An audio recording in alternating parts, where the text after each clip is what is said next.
What is the value of maximum kinetic energy of a ejected electron?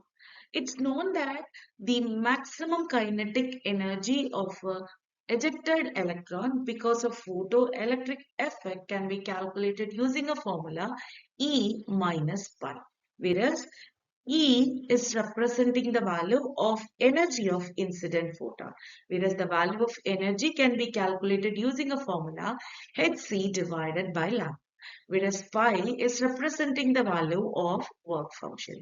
It's given in the question, the value of lambda is Hc divided by E.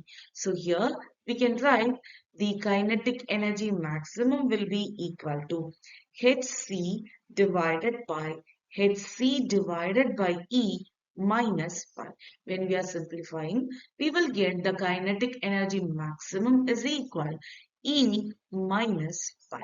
So here we can say the maximum kinetic energy will be equal to E minus pi, and the correct answer here is option C.